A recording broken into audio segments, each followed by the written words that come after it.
भारत योद्धाओं की भूमि रही है। इस देश को अंग्रेजी हुकूमत से आजादी दिलाने के लिए एक से बढ़कर एक वीर बहादुर महिलाओं ने अपना योगदान दिया है। इन्हीं वीरांगनाओं में से एक थी बेगम हजरत महल, जिन्होंने 1857 में हुई आजादी की पहली लड़ाई में अपनी बेहतरीन संगठन शक्ति और बहादुरी से अंग्रेजी हुकूमत को नाको चने चबाने पर मजबूर कर दिया।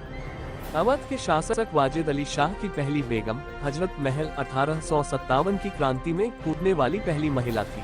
बेगम हजरत महल 1820 ईस्वी में अवध प्रांत के फैजाबाद जिले के एक छोटे से गांव में बेहद गरीब परिवार में जन्मी थी। बचपन में उन्हें सब मोहम्मदी खातून और मोहम्मद खानम कहकर पुकारते थे। बेगम हजरत महल की परिवार की दयनीय हालत इतनी खराब थी कि उनके माता पिता उनका पेट भी नहीं पाल सकते थे, जिसके कारण उन्हें राजशाही घरानों में नाच गाने के लिए मजबूर होना पड़ा। वहां पर उन्हें शाही हरम के परी समूह में शामिल कर लिया गया, जिसके बाद वे महक परी के रूप में पहचानी जाने लगी। एक बार जब अवध के नवाब ने उन्हें देखा तो वे उनकी सुंदरता पर मुग्ध हो गए और उन्हें अपने शाही हरम में शामिल करके उन्हें अपनी बेगम बना लिया। इसके बाद उन्होंने बिरजिस कादर नाम के पुत्र को जन्म दिया। फिर उन्हें हजरत महल की उपाधि दी गई। काफी संघर्षों भरा जीवन जीने के बाद नवाब की बेगम बनने पर उनके जिंदगी में खुशहाली आई, लेकिन यह ज्यादा दिनों तक टिक नहीं पाए। सन 1856 में ब्रिटिश ईस्ट इंडिया कंपनी ने अवध राज्य पर कब्जा कर लिया और ताजदार अवध नवाब वाजिद अली शाह को बंदी बना लिया।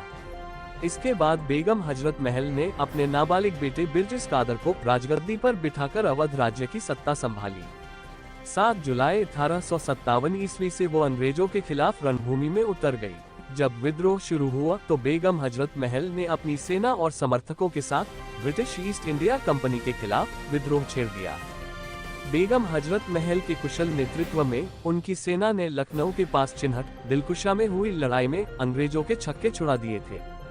लखनऊ में हुए इस विद्रोह में साहसी बेगम हजरत महल ने अवध प्रांत के गोंडा, फैजाबाद, सलोन, सुल्तानपुर, सीतापुर, बहराइच जैसे क्षेत्र को अंग्रेजों से मुक्त कराकर लखनऊ पर फिर से अपना कब्जा जमा लिया था। इस लड़ाई में हजरत महल ने हाथी पर सवार होकर अपनी सेना का कुशल नेतृत्व किया। इस भयानक युद्ध के कारण अंग्रेजों को लखनऊ रेजिडेंसी में छिपने के लिए मजबूर होना पड़ा था। हालांकि बाद में अंग्रेजों ने ज्यादा सेना और हथियारों के बल पर एक बार फिर से लखनऊ पर आक्रमण कर दिया और लखनऊ और अवध के ज्यादातर हिस्सों में अपना अधिकार जमा लिया, जिसके चलते बेगम हजरत महल को पीछे हटना पड़ा और अपना महल छोड़कर जाना पड़ा। इस हार के बाद वे अवध के देहातों में जाकर लोगों को अंग्रेजों के खिलाफ लड़ने के लिए एकत्रित करती रही। ऐसा कहा जाता है कि बेगम हजरत महल पहली ऐसी बेगम थी जिन्होंने लखनऊ के विद्रोह में हिंदू मुस्लिम सभी राजाओं और अवध की आवाम के साथ मिलकर अंग्रेजों को पराजित किया था। बेगम हजरत महल ने ही सबसे पहले अंग्रेजों पर मुस्लिमों और हिंदुओं के धर्म में फूट और नफरत पैदा करने का आरोप लगाया था। अंग्रेजों के साथ लड़ाई के दौरान मौलाना अहमद शाह की हत्या कर दी गई थी, जिसके बाद बेगम हजरत महल बिल्कुल अकेले पड़ गई। अब उनके पास अवध छोड़ने के अलावा कोई और दूसरा रास्ता नहीं बचा था। वहीं उस समय अंग्रेजों ने बादशाह बहादुर शाह जफर को कैद कर रंगून भेज दिया था। हालात काफी बिगड़ चुके थे, लेकिन इसके बाद भी हजरत महल नहीं चाहती थी कि वे अंग्रेजों की बंदी बने, इसलिए वे अपने बेटे के साथ नेपाल चली गई। नेपाल के राजा राणा जंग बहादुर भी उनके साहस और स्वाभिमान से काफी प्रभावित थे, इसलिए उन्होंने बेगम हजरत महल को नेपाल में शरण दी।